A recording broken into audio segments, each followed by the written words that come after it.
It's time! My boys! Now, I know a lot of y'all seen the title. Before you get your panties in the twist tripping over y'all Dragon Ball freaking Spark and Zero Budokai fans. First of all, before I even get into anything, I just want to say Dragon Ball Budokai Tenkaichi 3 is my favorite Dragon Ball game ever, okay? It's my favorite Dragon Ball game ever. So if you think I'm hating by the title, you need to relax, because I got a very logical explanation for what I mean by Xenoverse 2 is better than Spark and Zero, feel me? But the only reason why I'm saying Xenoverse 2 is better than Spark and Zero is for one reason, and we're going to find that out in today's video. So you guys ready to get into this topic? Let's get into it, y'all.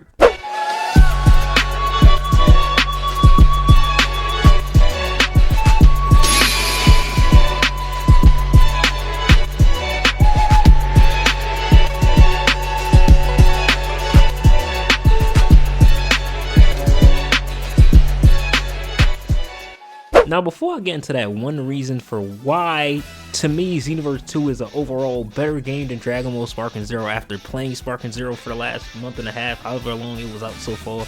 I just want to talk about the good things about Spark and Zero. So far throughout my journey of playing Spark and Zero, it's been really fun, you know, playing the story mode. Even that little unique thing they have where, like, when you're playing the story mode, you can, like, see through the character's perspective through certain cutscenes. It's just unique as hell, you know. You have the characters, the animation style is beautiful, the fighting is beautiful, the combat is beautiful. You have a few game modes in there. We got the tournament game mode, of course. We got the story mode. We got DP battle, single player battle, team battle, which is only for like local play because you can't do team battle online. Like I said, you have the tournament game mode, and you have a decent amount of stuff in the game, feel me? When it comes to the fighting mechanics in the game, I think it's pretty solid and pretty stable, feel me? You got a lot of ways to counter on the game, which I'm still trying to master myself, but it's kind of unique. I ain't gonna lie, I kind of like how they went about the fighting system in aspects, you know.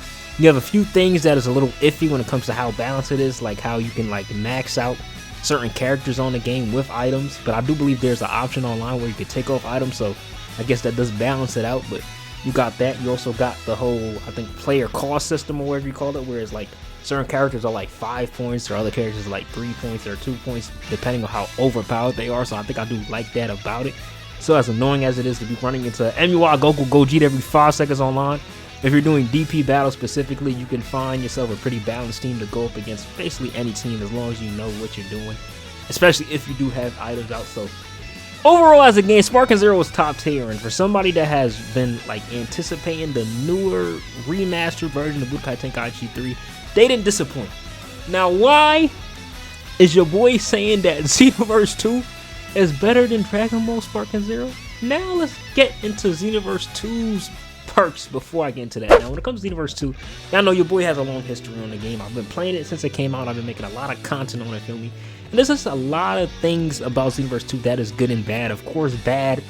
Game's so freaking cheesy now. Like, bro, I got back on the game the other day just to play for fun. First match on ranked, I get cheese and I get text, oh, put this on your YouTube channel. Like, leave me the hell alone, bro. Game should be dead. But basically, there's still a lot of negatives about Xenoverse 2, of course, when it comes to just the online issues and just certain things about the game that's just frustrating. Mainly just online stuff. Even me, I'm not the biggest fan of them increasing the level cap. As cool as it is, it just makes things so dumb OP for no reason, and it takes away a lot of the balanced stuff of the game. But without wasting y'all time with me yapping on, the main reason why Xenoverse 2 is overall a better game than Dragon Ball Spark and Zero is simply because there's a lot more to do in the game. Now let me explain what I mean by this, right? Now, when it comes to Dragon Ball Spark and Zero, everything in the game was expected. I do believe that they could have definitely added more game modes like 2v2s where you could play with your friends next to you online, or 3v3s, maybe even 4v4s just to add to like the fun of the game. But like, they didn't do anything that I didn't expect from the game.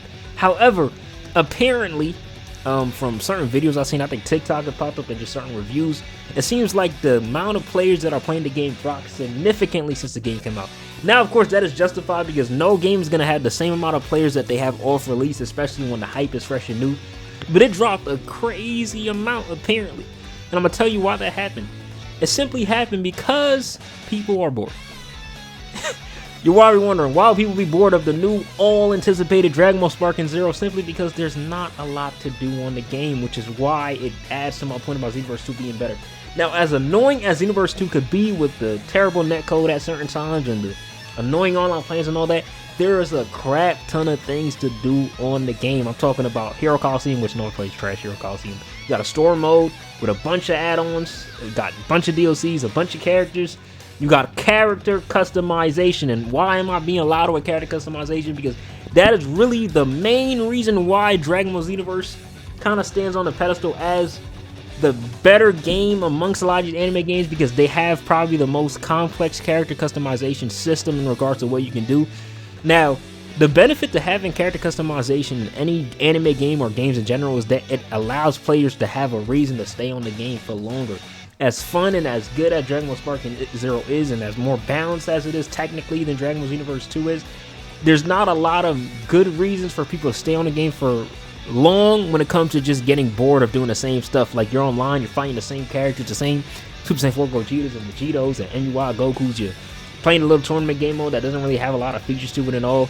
You have the story mode that goes through the basic story and the super and all that, and it's cool and all, but it's like there's not really anything to work towards. And when you have a game like Dragon Ball Xenoverse 2 where you have to make your character, your customization character, you got a grind level 120, you could do raids, you could farm moves, do parallel quests, you could test moves, you could make combos and do all this extra stuff.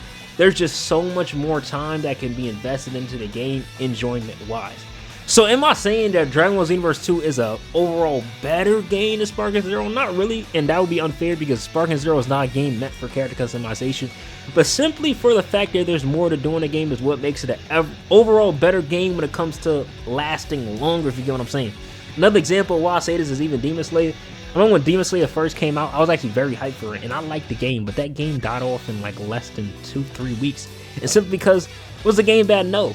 But not only is Demon Slayer's roster very small because they don't have a lot of characters, but they can't go ahead of the anime, so they already had characters lacking from the story. And also, just generally speaking, there was not a lot to do in the game. And I don't know if you guys picked up on trends when it comes to games, but games that have more to do on it, that have more things to farm on it, technically seem to last longer. Even look at GTA 5, one of the biggest games of all time, and you know GTA 6 is coming out.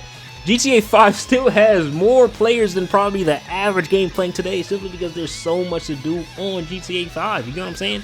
So the only reason why Xenoverse 2 and the Xenoverse series is arguably a better game when it comes to the long term of Dragon Ball games than Budokai and Sparking Zero, simply because of character customization and the fact that there's a lot more to do in the game. So is this me hating? No, because I still put Dragon Ball Z Budokai Tenkaichi 3 above almost every Dragon Ball game I've played. Xenoverse 2 is a close second or maybe tied in first. But games that have character customization and a lot more features are typically going to last longer. Now, how do I feel Sparking Zero could have made up for this? Like I was saying before, I believe Sparking Zero really should have just expanded more on game modes. I'm not saying they need character customization. Not every game needs character customization. Sparking Zero is not a game where we necessarily need that, but they could have done a lot more features. I really think that we're really missing out on the whole 2v2 idea or 3v3 idea. We could play online with people. They could have got really creative with just game modes. I can't think of a lot of random ones off the top, but I think they just need to give players more reason to stay on. And we most definitely could have been in need of some type of system where we needed to farm, you know, because like I said, when it comes to games, when there's something to work towards in the game, it makes players want to stay on longer, because the reward that comes on the end from farming to like a certain level for a character, whatever like that too, is just satisfying as hell. And of course, I know a lot of players have been grinding to reach like what, Z rank or something on like ranked and all that is cool, but it's like, I hope you guys get what I'm saying. There's not really a lot of things going on the game that's going to get players to stay on for an extreme amount of time. So, like you guys heard in the beginning, why the hell did I title Xenoverse 2 better than Sparking Zero? Not that it's generally a better game than Sparking Zero, but it is a game that is better in regards to what is going to keep players on the game. Hence why Sparking Zero is not doing the best performance-wise now. And also, Sparking Zero is more of a party game, so it's more one of those games where you just get on with friends and your boys and you just fight each other. I kind of wish also another thing that they didn't just give us Hyperbolic Time Chamber as the split screen thing, because one of the most hype things about playing Sparking Zero or Budokai Tenkaichi 3 for me back in the day, at least for me, was being able to play against my bro and my cousins when they came over, feel me? So, don't cry about this damn title for y'all Sparking Zero fanboys. I'm not saying the game is trash. I love Sparking Zero. I love Budokai, but like, like I said, just generally speaking, Xenoverse 2 is technically a better game just because there's more to do in it, in my humble opinion. Now, you guys leave me your humble opinions down below. If you want to argue with the Big Destroyer, though, you can argue with me, alright? I'm here for all the smoke, okay? Because I told you, I'm not trying to hate on the game. Because you know I'm getting like this? Because I know a lot of y'all like to get emotional over opinions. This happened to me before when I said certain opinions when I was talking about certain things too. And I like to cry against me in the comments, okay? So if you're going to cry, man up, and accept that I got a separate opinion. Let me relax. I'm sorry. See, like, I'm getting emotional. Because I could just sense the comments, bro. What up, world? I hope y'all get what I'm trying to say. This is my humble opinion.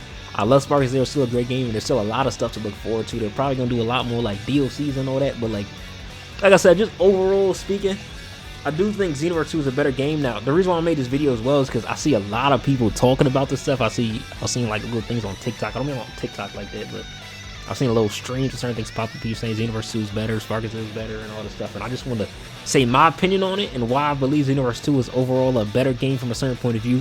Also, even fighting-wise, as annoying and cheesy as Xenoverse 2 is, I'm not trying to say the fighting is more balanced, but there is more mechanics you can execute on Xenoverse 2, like infinites and combo making. You know I've been playing Xenoverse for hella long, so I ain't gonna lie to you, feel me? There's definitely a lot more fighting mechanics in Xenoverse 2 than there is in Sparking Zero, which you could argue is expected. It's hard to say.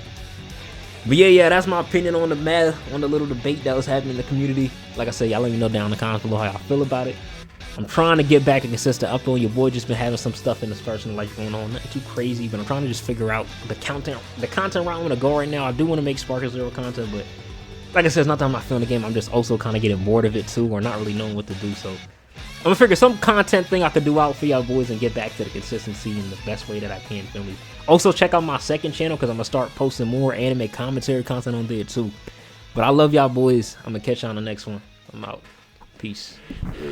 Shorts and white tee on, poly do rag and what? Kool-Aid in favorite cup, or while I play the cut. Spot on my stoop, ain't shit to do. Link with the troops, what's up? They falling through, ain't nothing new. This what we do.